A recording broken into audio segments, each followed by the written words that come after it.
The Trump administration has tied the United States to the impetuous young Crown Prince of Saudi Arabia and seems to be quite oblivious to the dangers.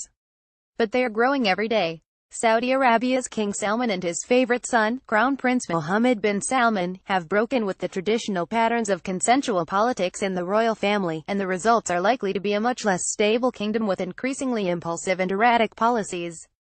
A purge is now underway that includes imprisonment of top princes, albeit in a former luxury hotel, the confiscation of assets, and at least 2 mysterious deaths. I have great confidence in King Salman and the Crown Prince of Saudi Arabia, President Donald Trump tweeted on Tuesday morning. They know exactly what they are doing.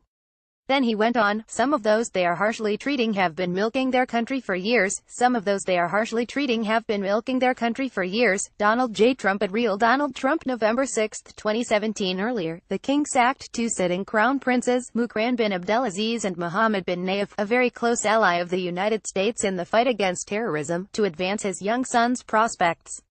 These are unprecedented moves in Saudi history. And this weekend he sacked the commander of the Saudi Arabian National Guard, Sang, Prince Mutay bin Abdullah. The Sang is a 100,000-man Praetorian Guard that protects the royal family from coups and revolution. Mutay was the favorite son of the late King Abdullah. His ouster alienates a powerful wing of the family and a large tribal alliance. Related books. The king also appointed his 32-year-old son, known as MBS, to head a crackdown on corruption. At least 11 princes were detained along with dozens of former officials. Among those arrested is a senior official in the Bin Laden Group construction firm, the largest in the Middle East, and Prince Al-Walid bin Talal, a billionaire close to King Abdullah and a longtime promoter of reform in the kingdom. An earlier wave of arrests this summer targeted dissident intellectuals and clerics from the powerful Wahhabi establishment. At least 1 prominent royal reportedly has died in mysterious circumstances. Prince Abdulaziz bin Fahd, the Playboy favorite son of King Fahd, is rumored to have been shot while resisting arrest. He has been critical of the ouster of former Crown Prince Mohammed bin Nayef. Another prince died in a helicopter crash near the Yemeni border. All of this suggests conspiracies and power plays far outside the bounds of normal Saudi politics. The kingdom has always been a police state and an absolute monarchy married to a theocracy. But royal politics inside the family observed a certain decorum. If a prince or minister was removed, he kept his honor and integrity. No one was humiliated. If a prince or princess misbehaved, he or she was quietly detained, without any publicity, for private rehabilitation. The firing of Mohammed bin Nayef instead was accompanied by rumors of drug addiction, and he has been kept under house arrest since. The current wave of arrests has taken those detained to a former guest palace outside Riyadh where they are isolated from outsiders. Until Saturday, it was a hotel.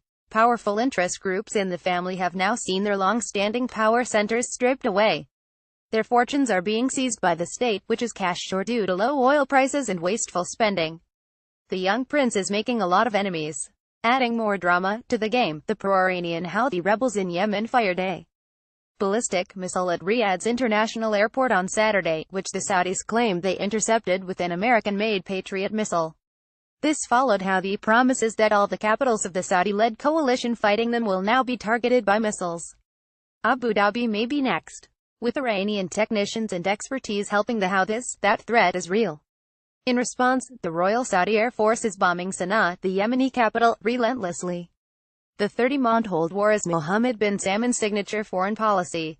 He promised a decisive storm, but he got a quagmire and the world's biggest humanitarian catastrophe. The war costs billions that the Saudi economy cannot afford. Since his trip to Riyadh last May, President Trump has wholeheartedly backed the king and his son. Over the concerns of the State Department and the U.S. military, the White House has endorsed the state-led effort to blockade Qatar. The blockade has been a failure so far and has probably destroyed the Gulf Cooperation Council, the regional alliance which the U.S. has backed since Ronald Reagan. The administration has trumpeted its policy as securing tens of billions of dollars in arms sales. In fact, very few have gone beyond the discussion phase. They are more statements of interest than contracts. It's mostly fake news. The president also wants the Saudis to put the royal firm Aramco on the New York Stock Exchange when it goes public for foreign investment next year. Many experts doubt that the Saudis will actually do so because it would require some transparency about how the company spends its proceeds, and it may be kept closed except to a handful of Chinese investors. If it is put on the NYSE, the Saudis will risk judicial action to seize the company's assets under the Justice Against Sponsors of Terrorism law passed last year over a veto by President Barack Obama. The law allows suits against the Saudi government and individuals for alleged involvement in the 9/11 plot. Trump supported JASTA in the campaign, as did virtually every American politician, especially in New York. The king and his son have embraced the most virulent sectarianism in the modern kingdom's history against Shia at home and abroad. The Saudis encouraged Lebanese Prime Minister Saidi Hariri to quit his post, apparently hoping to isolate Hezbollah. Now the Saudis are saying they are at war with the group.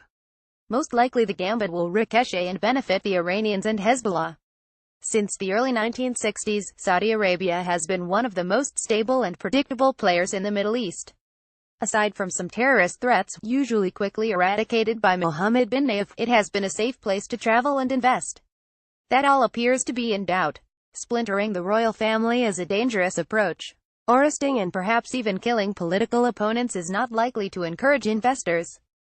Fanning sectarian violence is bound to fuel turbulence. A dangerous region is getting more volatile.